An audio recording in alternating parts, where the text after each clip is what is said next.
Hello guys, I'm going to be doing a weapon review for you today on the two most important, effective and best weapons I feel you can actually serve within the merc class for a Splintercell Blacklist, the Spies vs Mercs game mode.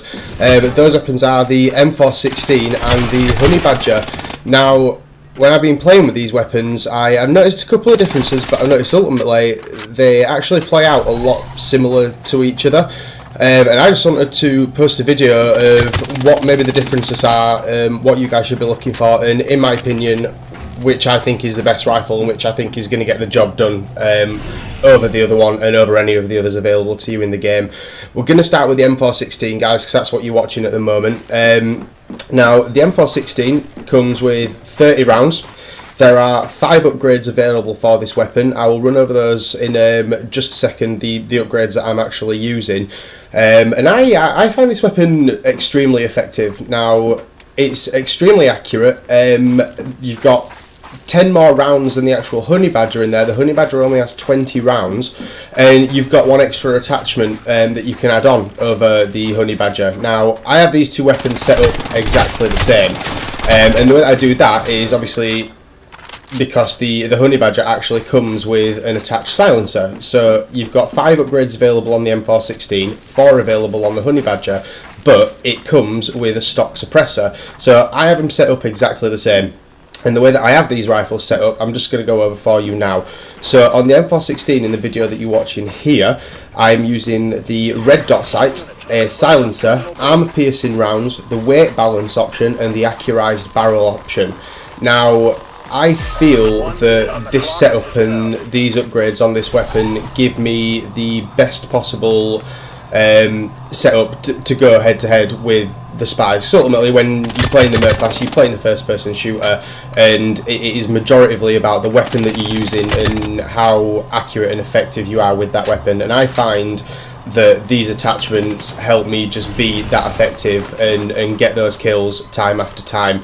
Obviously, it depends on the skill of the spies that you're playing against, but in terms of what you can do and how you play, I feel that this weapon is one of the best that you can be using in this game because it's highly accurate. The damage output is one of the best in the actual game, and you've got 30 rounds to spew down range as opposed to the 20 that the Honey Badger spits out. Saying that though, I am going to move on to the Honey Badger shortly. Just after I'm going to show you a quick clip of the actual difference between these two rifles when you've got them set up with the upgrades that I've actually just mentioned. I am going to move on to that bit of footage now, guys. I wanted to include it just so that you can get an idea of what's actually going on between these two rifles and the differences. So here we go. As you can see, guys, I'm just flicking between the two. The 416 is, well, let's have a look. Extremely powerful. The accuracy is massive. It's got a good range and good control. Now, the Honey Badger actually has higher accuracy and higher control, and I just feel that that gives me an extra edge because whilst you've got 30 rounds in the m416, that's 30 rounds that you're spitting down range with less accuracy and less control than the 20 that the Honey Badger spews out. And whilst I guess they are balanced in that way, I just find that it's easier to rack up kills with the Honey Badger. And I mean, aesthetically, it looks awesome as well, doesn't it? Let's face it, it's a really cool looking gun. But I just feel that when I'm running around with this weapon, I am able to get kills a lot more easily and effectively, even multiple kills at once, over the m416, which I'm not going to knock because it is an extremely good rifle to use in this game.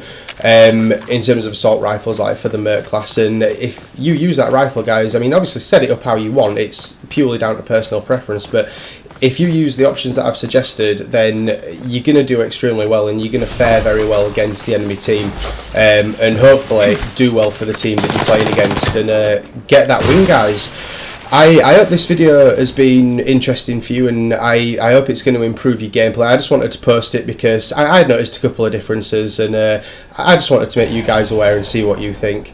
I hope you've enjoyed it, guys. I shall see you in the next video.